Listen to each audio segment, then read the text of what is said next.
Hi, welcome to Connecting the Dots, the podcast where we share our stories from the battlefield of consulting. I'm your host, Johnny Hill. I'm Sarah Slate. I'm Ryan Brady. Andy Nichols. I'm Thomas Arnold. Hey, I'm Kareem Jamal. Today we're talking about burnout, what it is, why it's important to talk about it, and what you can do if you find yourself or a coworker struggling with it. Let's get started.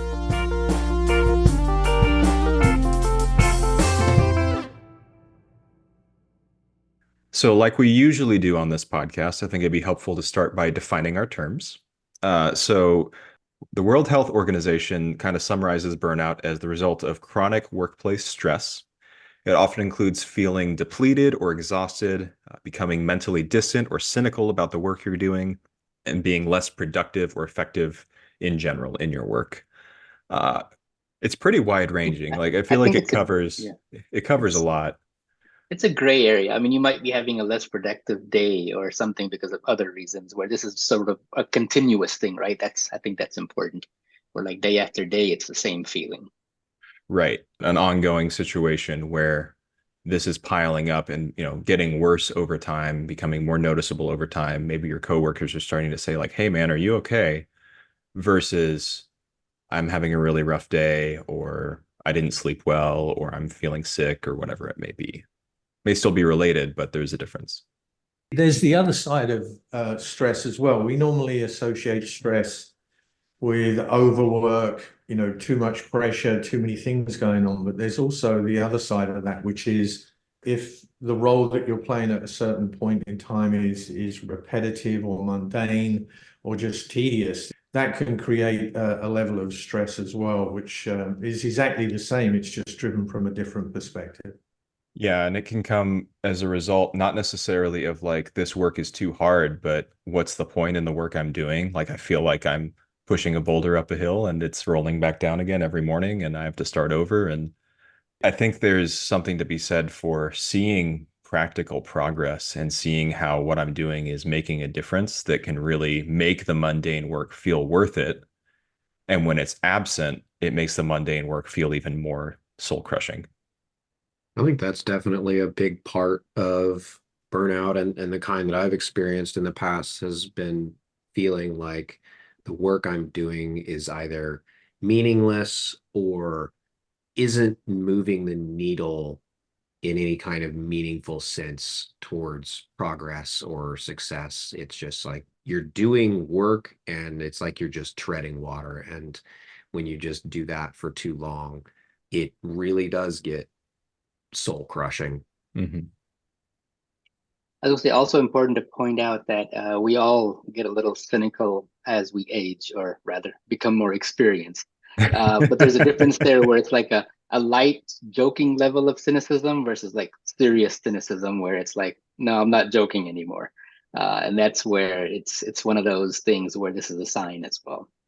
Yeah, there's a difference between thinking critically and becoming bitter.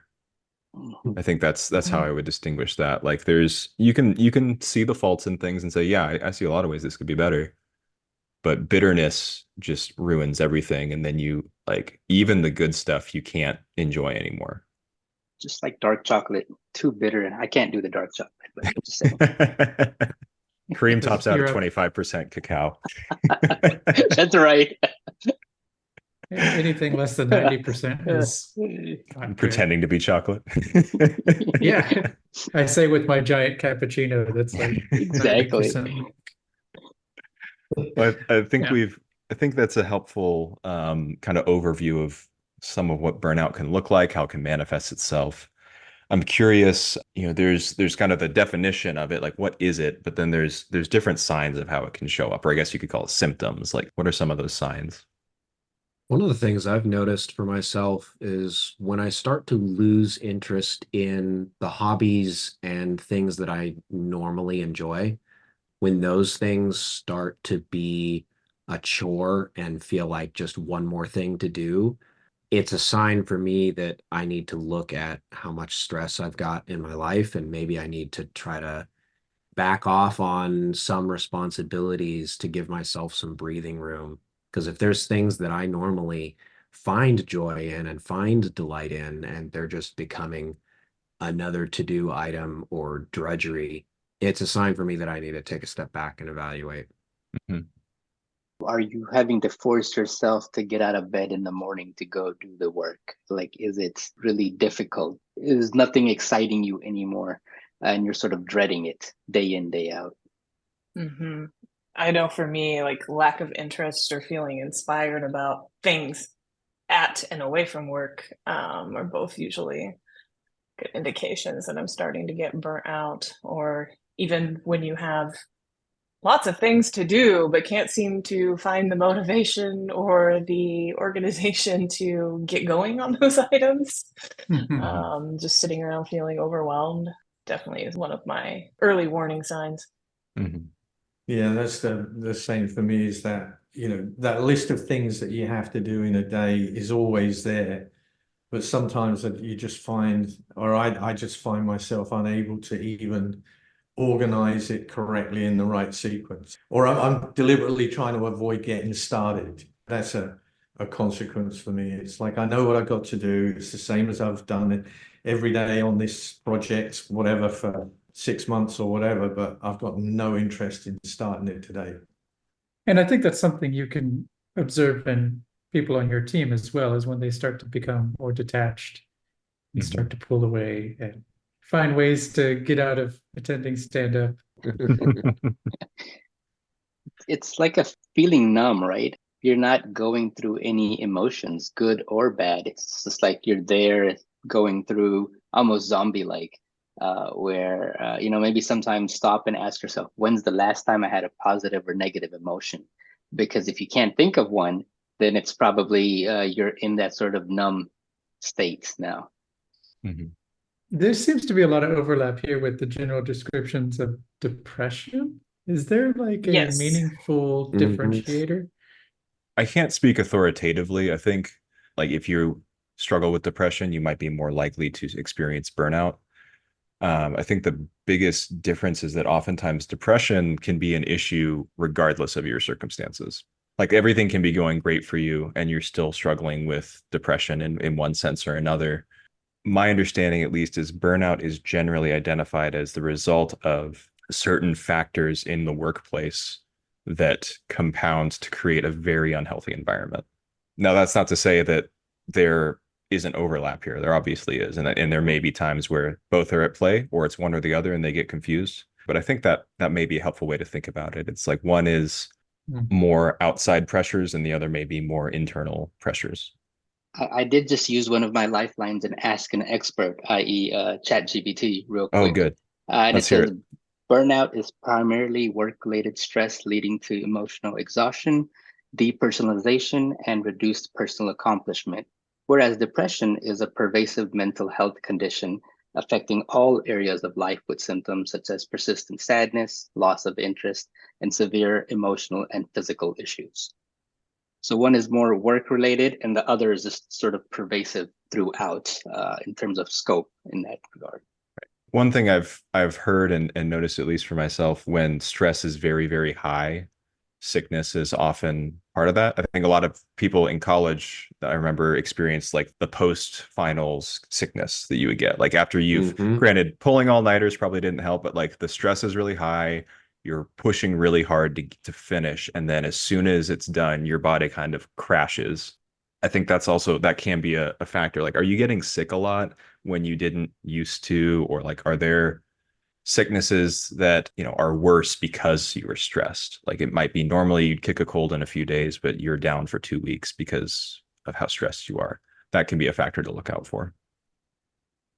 Well, and that can also impact your sleep, which sleep Mhm. is hugely important for being able to function well and recover from the day's stresses and everything. And if you're stressed to a point where it's disturbing and interrupting your sleep, that's going to have a long-term compounding effect as well.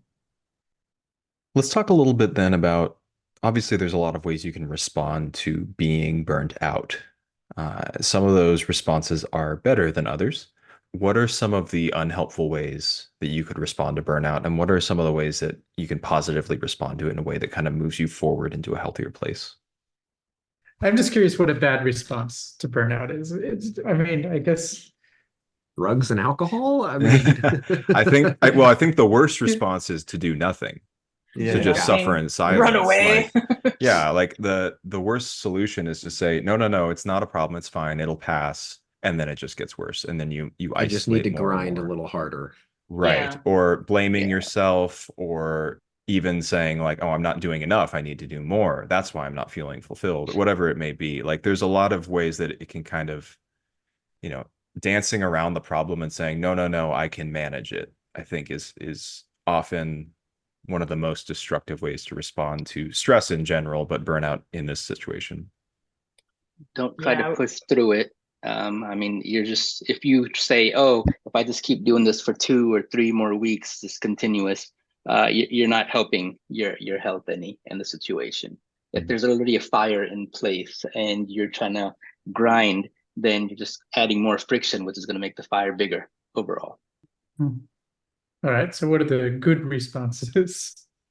I was going to say the advice that I often have a hard time taking myself. Step one, communicate and ask for help.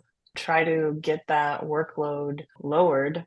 But it is a struggle to do that a lot of times versus, well, if I can just get past Thursday, man, then Mhm. all of these deadlines, like it'll be done, and then I can, have a weekend and breathe. But really, there's no shame in asking for help. Yeah. I think there's also an assumption that asking for help is like a sign of weakness, or it'll be like, oh, well, that's going to put me first on the chopping block. If, things get bad, I might get laid off if I say I'm having a hard time or whatever. And I think that kind of fear can often creep in and make it like, no, no, no, I can handle it. I'll just pretend it's not like that can feed into that attitude, like not wanting people to look down on you because you're struggling, or not wanting to be seen as unreliable, I think can often make it worse. I think in a lot of engineering and probably just knowledge work environments, there's a lot of pervasive mentality that gives you the idea that we know that burnout is real and there's lots of studies on it. It's a proven thing, but you get this sense that other people don't think it's real. And if you bring it up, they're going to say, well, if you were a true insert occupation here, you would just be able to power through it. Right. And I think that's a really harmful perspective. And so I think having conversations like this and talking about it is really good to just help remind people this is real. This is something that has been studied and people experience because we're emotional beings and you can get through it, but you need to talk about it and let people know that that's what you're going through. It'll often happen in sort of high energy or startup type environments, right? Where there's really no opportunity to do that. And you don't want to show you're weak because you want the next opportunity. And everyone's like, oh, that culture sort of makes this problem even harder. Right. Or even the attitude, well, we're all burnt out. We're all burnt out together and we're all pushing through and doing fine. Why can't you be a team player? That kind of Yeah. that can creep Yeah. into. It'll make the eventual satisfaction all the more worth it, right? Right. Once we do succeed. No. Right. And that's the difference, I think, between like experiencing burnout versus like being on a harder than usual project and recognizing, yeah, this is hard, and having some camaraderie around that with your team. Like that's all fair. But there's a difference between like, this is a hard project and I am in a soul crushing situation and I am really, really struggling. You can communicate in both of those situations. Like it's okay to tell your manager, hey, this project is really tough. Like I don't think that we anticipated how difficult this would be. What can we do to make it better? And then on the other side, communicating, hey, whether or not this project is hard, I can't really tell because everything is hard right now. Like both of those are important conversations to have. The team dynamic I've always found is absolutely critical. We've been on several projects where they are tough. They get really hard to work. There's a lot of things that are just not being adopted. We're trying to make changes, never accepted. If you do make a change, it's immediately reversed 2 weeks after. And collectively, you can build a team environment that supports each other. You talk about these issues openly, you come up with a plan and you implement the plan. And then if it doesn't work, it's not an individual frustration, it's a collective frustration. Okay, we tried that, it didn't work. What can we do next? Let's try X. We tried, I remember working with some of these guys, we tried to build a roadmap that would work for us. We must have built 7 different roadmaps and tried 7 different ways of getting it accepted and used as the vehicle to, establish progress and success. And we would everything we tried collectively as a group just wouldn't work. But we kind of supported each other. It wasn't like one person getting, overly frustrated. It was a collective approach to things. And on the other side of that, I think the biggest risk for us is always around individual contributors, where you've got one isolated member on a team. And what I've tried to do there in the past is, like there's a group of projects we have with only small teams on each of the projects. And as well as having your normal cadence of meetings for the project, I have a bigger team meeting where similar projects are pulled together and people share discussion and frustrations and everything else across a wider team, which helps to alleviate that isolation feeling. You can use a bigger team to help you drive through some of the issues. I was reading a book on burnout recently and, looking for some suggestions that might help in recovering and just dealing with when you're starting to feel like you're burned out. Somewhat disappointingly, one of the top suggestions was exercise. And some of the reasoning they gave is that your body can't tell the difference between the stress of something chasing you and being in danger and being in a meeting when some jerky coworker says some jerky thing and you have to deal with that. And so your body has this stress response. And if you never do anything like running or some kind of physical exertion to work out the adrenaline, the other chemicals that your body dumps into you, then that over long periods of time can give you high blood pressure and it can give you lots of other unfortunate physical effects. So one of their biggest pieces of advice was to get some exercise to help your body handle the stress. And then they were also making a differentiator between the stressors, the things that are causing stress in your life and your work environment, and then the stress as it affects your body. And handling those things are 2 separate things. You can work on taking care of your body and how your body handles stress, and then also work on addressing what the stressors are that are causing that within yourself. Yeah, that's a really good distinction. Why is it disappointing that they recommend exercise? Because You I don't like exercise all the exercising? time and I'm still stressed. I had a feeling that's what you were getting at. You got to do a different exercise. You could do a bunch of Yeah. mental gymnastics to convince yourself that the stressors aren't stressful. That's Maybe you're that's one the of those That must exercise be I what tend I'm to do. missing. Right. One of the things I know that I do that tends to add on my stress that is completely unnecessary, but I convince myself so often, like, no, this is for the best, is like refusing to let go of tasks and delegate, like holding on to things because, like, well, I can see so clearly what needs to be done. It'll take more time to try to like pass that off to someone else. And it's like this weird combination of like pride and like no one else can do it as good as me. And then like, oh, well, it'll just take too long to explain it. It'll be fine. And like wanting to have control over those things, but like recognizing that no, there are other capable people around me who I could pass things off to. And even if they have questions, that's okay. Answering questions is very different from doing everything yourself. But like I tend to get in this headspace sometimes. It's just like, no, no, no. I already know what I need to do. I just need to find the time to do it. When there are other people who have the time, I could just say, hey, can you do this? So that's something that I'm trying to get better at personally. Like just letting go of control and saying, yeah, it'll probably be a little different if they do it, but that's okay. Different isn't bad. Also guilty of that. I mean, delegation does take time and effort too, but usually worth it. And then the more you delegate stuff out, the more the other folks that you work with either, maybe get used to that type of task or working for that client in that domain. And then the next time, it's faster and it's less work. Mhm. So, I mean, that, taking that time to do that, even when painful, or if you feel like you don't have the time to, usually kind of has cascading effects there in terms of making it more easy to delegate other stuff in the future. When you feel like you're behind, and so you're like, oh well, I just need to work more, and so you work longer hours and you keep work up on your phone after hours and all of these different things. It's like, well, maybe you need to take a look at how much you're engaging with this. If work chat is the first thing you open on your phone in the morning and the last thing you see before you go to bed at night, maybe you need to establish some better boundaries and make yourself disconnect from work to have some relaxation time, to engage with other things in your life and not just always be working all of the time, whether you're at your desk or not. Yeah.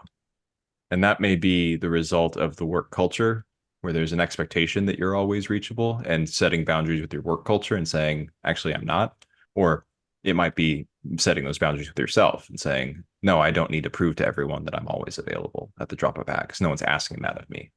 Those are two very real factors that may come in, and recognizing, if is it me or is it the people around me are expecting that. I think the dangers of that have gotten worse post-COVID, because in this remote lifestyle, there's no physical getting up and driving home and things like that to create that barrier, right? So you're always stuck in that mode, and it just sort of creeps up on you. It's good to say stop and ask someone for help when you feel you're burned out, but it's also a good idea every now and then to just ask someone for an assessment, like, hey, do you think I'm burned out? Because sometimes you don't notice. It's like a little drip, right? It increases over time. It's not something you get slammed with all of a sudden. You slowly start burning out to a level where it's, so much that then nothing's getting done. Sort of like where you haven't seen someone in a long time and you notice physical differences a lot quicker than someone that's living with you, right? Like, hey, how'd your beard get so big? Versus, every day your family may not notice. That's interesting. That brings up the idea for me, like, of asking someone else, like, hey, are you noticing this in me? Like, just coming back to that idea of communicating and asking for help may also be like jogging back a little bit, asking, hey, I don't know how to ask for help on this. I don't know how to delegate. I don't know how to, like, identify this in myself. Can you help me? Just recognizing that there are people around who often want to help, or are in a position where it's their job to help. And it's okay to say, I don't entirely know what I need help with. I need help identifying what I need help with. I think that's completely okay and appropriate. But once again, it can feel very vulnerable to say that and say, hey, I know I'm not okay, or I think I might not be okay, but I can't quite identify it. That's a very difficult place to find yourself. And it's okay to ask for help in those situations, even if it's hard. What are some other helpful ways that we can help each other, but also practical steps that people can take when they're recognizing that they're burnt out? We've talked a little bit about communicating, setting boundaries. What else comes to mind? I don't know if this is quite on the track, but I found one thing that helps a lot is changing your environment up a bit. Like, don't work from the same desk every day, especially in this remote environment where a lot of us work from home. It could be really helpful to go work from a coffee shop, to go work even a different table in the house. If you live in a palatial mansion that has 15 rooms, I'll definitely agree with that. I found that to be the case when I'm just like struggling to get in the right headspace. Sometimes a change of scenery is incredibly helpful. And that's often one of the first things I've been told is helpful when you're feeling drained or just can't get in the right headspace. Is, yeah, go in a different room, go for a walk, go work from a coffee shop. Like, it sounds really simple and it sounds like it shouldn't work, but oftentimes it really does. If there's a meeting where you don't have to be in front of a screen, maybe put your, AirPods on and walk around during the meeting. The other thing I've tried when I'm feeling frustrated with something or I'm not getting what I needed done is just changing the task completely, doing something completely unassociated with what I was struggling with. Whether it's, looking at a course or investigating something I've had on the to-do list, or complete change of direction. It's a bit like you were saying, Ryan, getting up and working from a different room, just changing the whole, mental aspect of it. And I even did it yesterday. I was working on something and I reread it and I thought, this is absolute drivel. And I stopped and did something else and came back to it this morning. And I only had like a small time frame to get it done. And I did more in that small time frame positively than I did in like an hour and a half the day before. And it was just because I took a break and rethought about it and, let it sit. So You'll have some of your best ideas when you're in the shower or on a walk. But it's true, like giving your mind a break and changing tasks, doing something with your hands. Often we're all in front of screens. Getting some time away from a screen can help be that reset sometimes. And since you mentioned that, that's actually something I've run into with some of our younger people that I've helped mentor, is a lot of times they'll burn themselves out because they feel like the only time they're being productive is when they're at their desk working. But actually, you get some of your best thoughts when you're taking a shower, or when you're walking your dogs around the lake, or when you're out and about. And like that matters. That should not be discounted. And forcing yourself to be at like a desk writing, in our case, code for 8 hours a day is not really properly accounting for the amount of work you're really doing on the project. And I think that management and understanding how much of your headspace is going towards this project and truly accounting for that is an important way to prevent burnout in and of itself. I'll go ahead and throw out the obvious thing, but there is a bit of a vacation epidemic in America that I've read about, where oftentimes, especially people at companies with like the unlimited vacation policy, don't use it because they feel like if I take all my vacation or if I'm gone a lot, people are going to think I'm not doing my part. And it kind of gets back to that attitude like, oh, well, if I'm not around enough, people will think I'm not that committed, or I don't want to be here, I'm not doing good work. But simply using the vacation time that you have allotted, taking those times to just rest and do things you enjoy with friends or family or by yourself, whatever it may be, like don't leave time on the table that is there that's intended to be a break just because you want to prove something to yourself or to other people. It's a simple thing, and just going on a vacation isn't going to solve burnout, but taking advantage of the time you have is a great way to create that buffer and that healthy boundary with your work, that you have a life outside of work. And don't check Slack constantly when you're on vacation. Right. If at all possible, leave work at work and vacation when you're on vacation.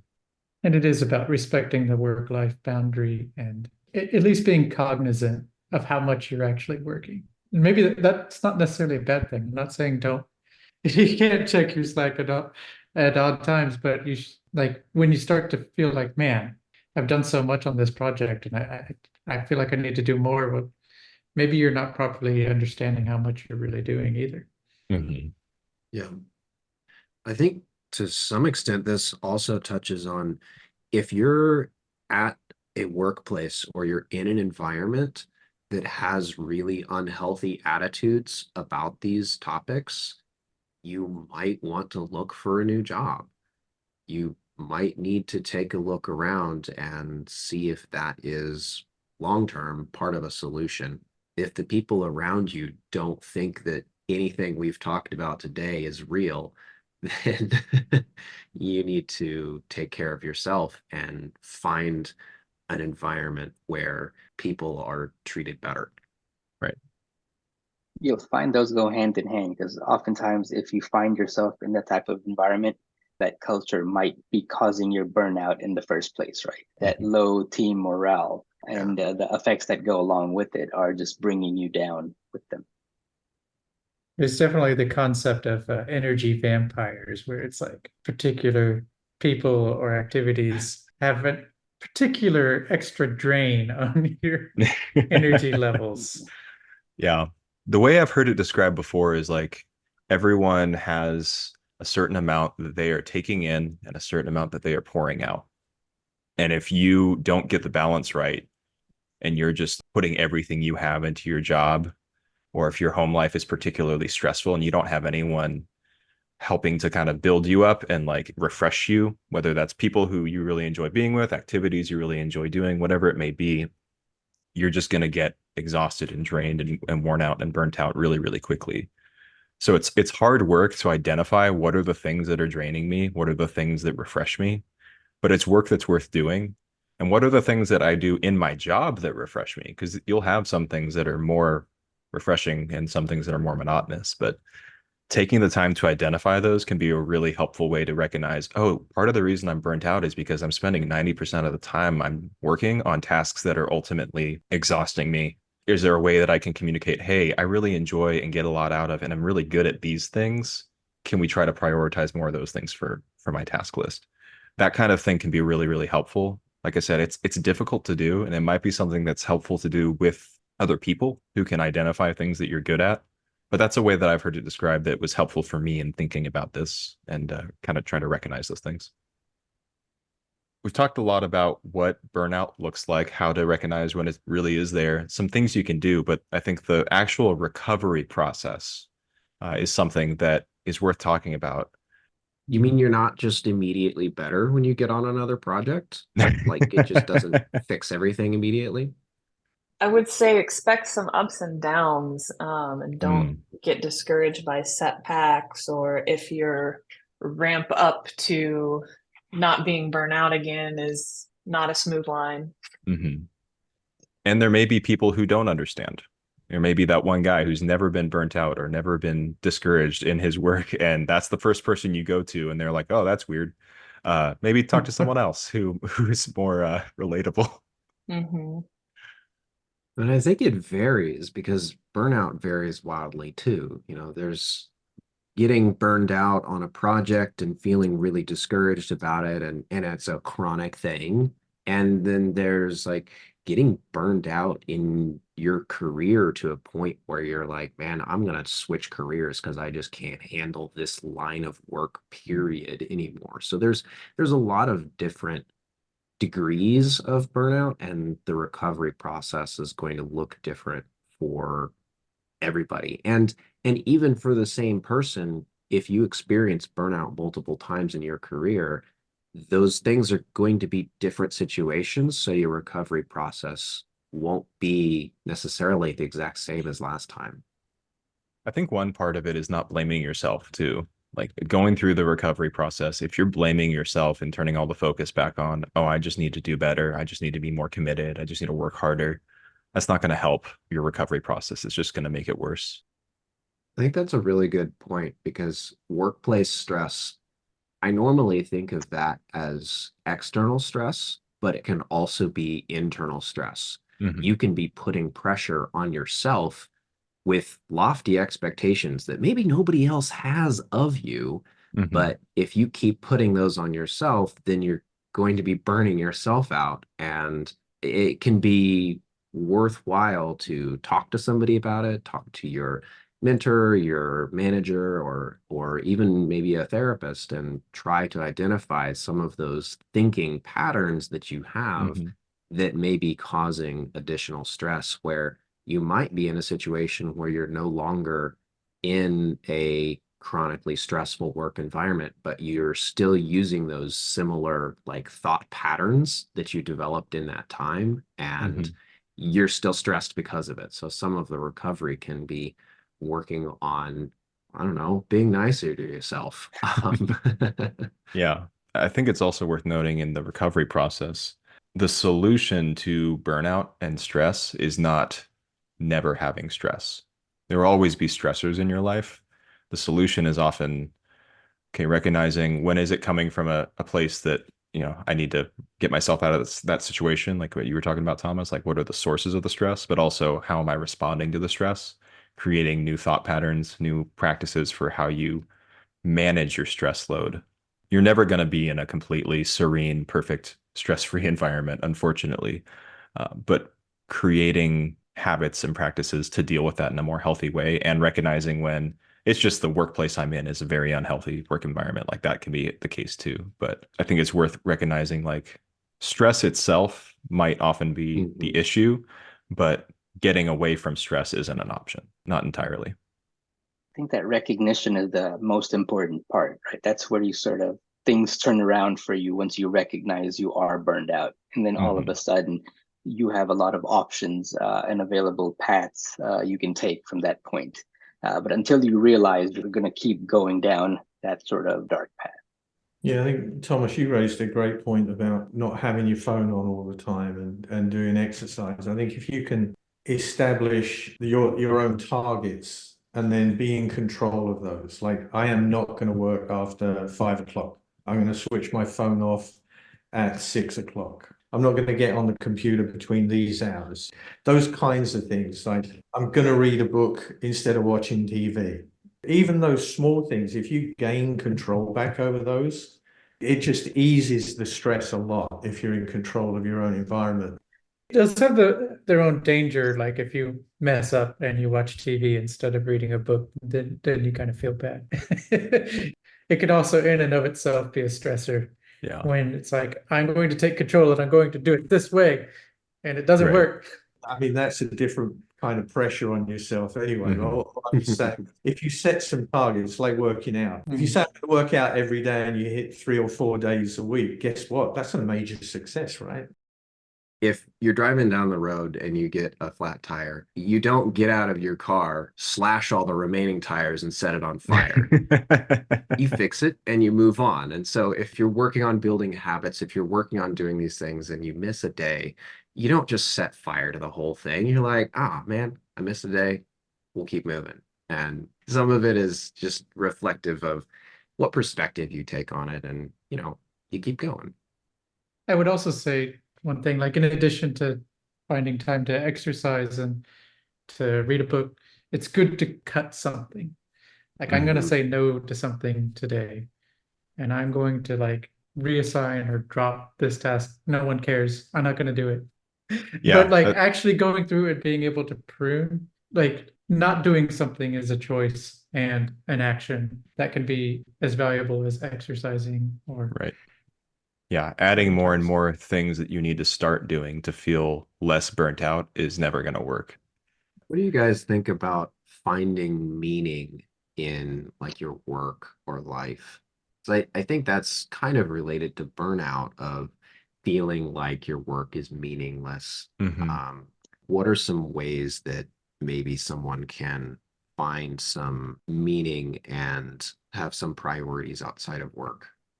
I can speak to that a little bit from the context of in work. Something I started doing actually last week was just before I start the day, writing down like 1 or 2 ways that the work I'm doing helps other people or benefits other people or is just good. So a simple thing is, okay, I'm a designer. I get to advocate for people who don't usually have a voice in the things that they use. I get to be a voice for people who may be disabled and they need someone to say, hey, how is someone who's blind going to use this? Or I get to say, oh, I get to help my coworkers by submitting my timesheets on time. It might be something as simple as that, but just starting the day by saying, okay, what's one way that me like doing my work today helps other people? That's been helpful for kind of getting me in the right headspace. And beyond that, because Thomas, you're asking about not just in work, but outside of work as well. Sure. Yeah. Yeah. I mean, that can get a little bit philosophical, but similar to what we were talking about earlier with like, what are the things I'm doing? What are the things I need to stop doing? What are the things that are good for me? What are the things that fill me up rather than just wear me out and exhaust me? I think taking the time to identify those things and saying like, oh, these are the things that like might not necessarily be easy, but I find myself feeling so much more refreshed after I spend time with those people or spend time doing this kind of thing. Whether that's taking care of yourself by exercising or planting a garden and tending to it and seeing things grow. Like things like that can feel very like meaningful and refreshing and fulfilling. Well, like maybe be a little more intentional about the time that you spend with, family or loved ones or something like that to really work on being present with them. As hard as it is to put aside the work and the stress that you have on your mind, like being present with your family and people that you care about. can be really beneficial.